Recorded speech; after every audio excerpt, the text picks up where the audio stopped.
La belle région du Pas-de-Calais.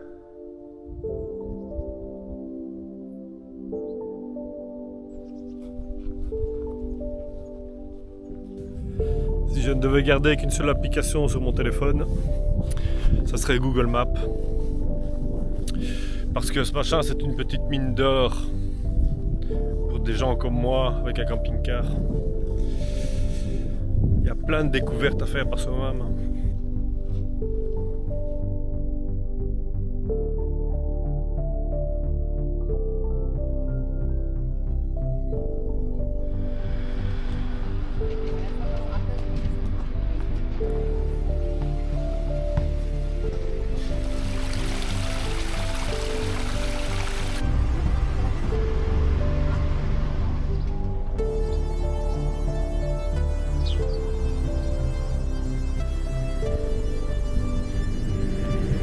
Ça faisait longtemps.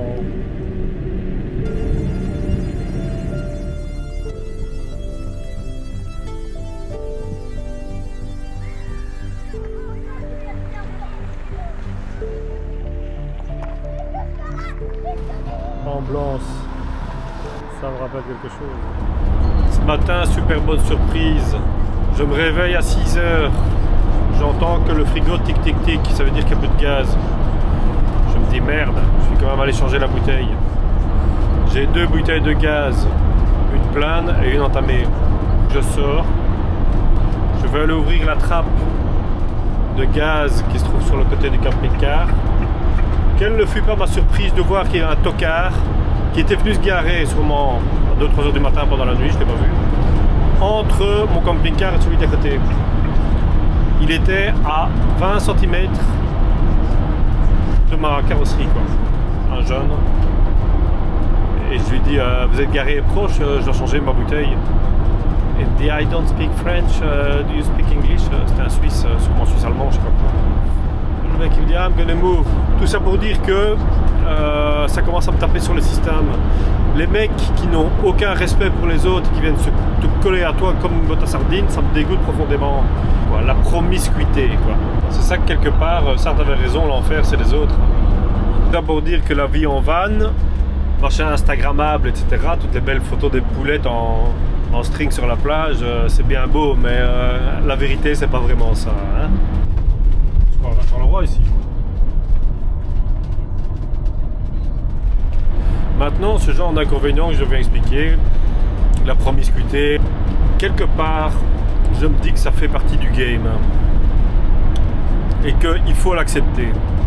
Ce qui arrive aussi, c'est qu'il y a des gens qui se garent délibérément sur 2 places, ou qui sortent carrément la tonnelle, ou qui sortent leur chaise. Ils marquent leur territoire en disant voilà, moi je prends 2 places pour moi tout seul. Ils ont leur petit espace privatif gratos, au détriment de quelqu'un qui cherche une place. Donc le bonheur des uns fait le malheur des autres.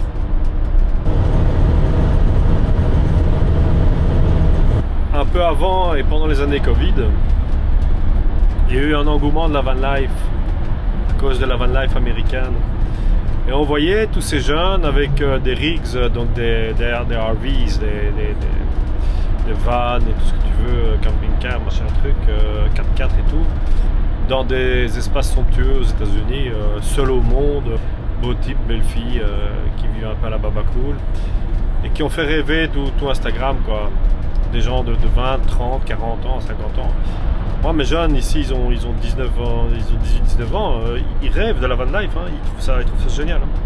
Plus que les gens de mon âge. Hein. Malheureusement, à cause de l'engouement, il y a beaucoup de gens qui ont acheté des camping-cars, qui ont essayé. Il y en a beaucoup qui ont abandonné, qui ont revendu après 6 mois, 1 an, parce que c'était pas leur truc, c'était pas le truc de leur femme, promiscuité, parce que je viens d'expliquer.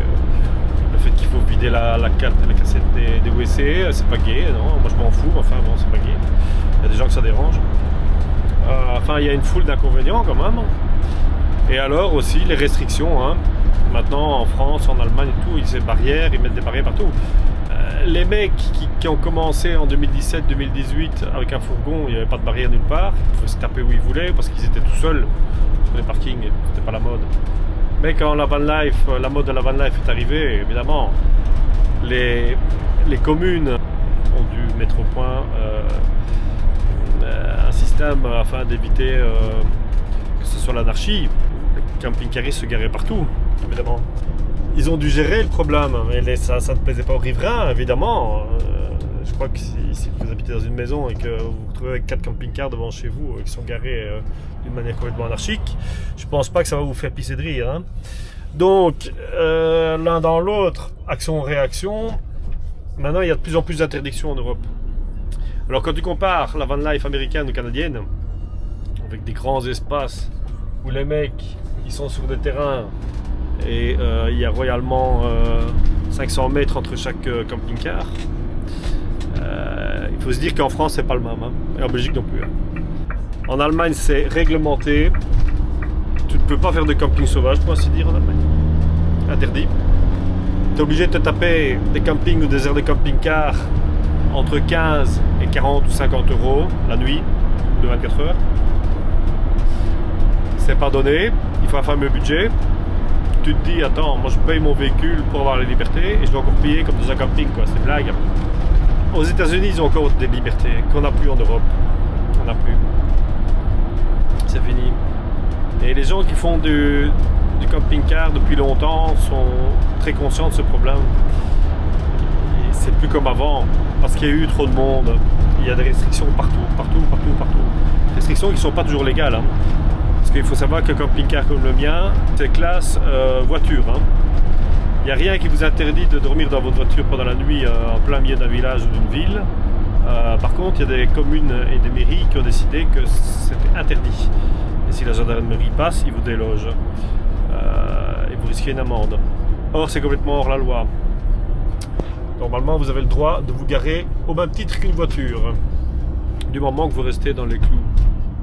Sur les parkings, c'est la même chose. Mais, bon, il y a des gens qui ont décidé que ça n'irait pas comme ça chez eux ou dans leur commune. À raison ou à tort, hein. Je comprends très bien le principe. Hein. Donc, je ne jette pas la pierre à personne. Hein. Autant avoir la cruche à l'eau qu'à la fin se brise, quoi. C'est un peu ça. Hein. Donc, n'achetez pas camping-car. C'est complètement nul comme vie. Faut pas essayer. Restez chez vous, achetez des baraques, achetez des appartements, c'est très bien. Continuez comme ça, c'est bien. Pas de camping-car, non. Restez bien chez vous.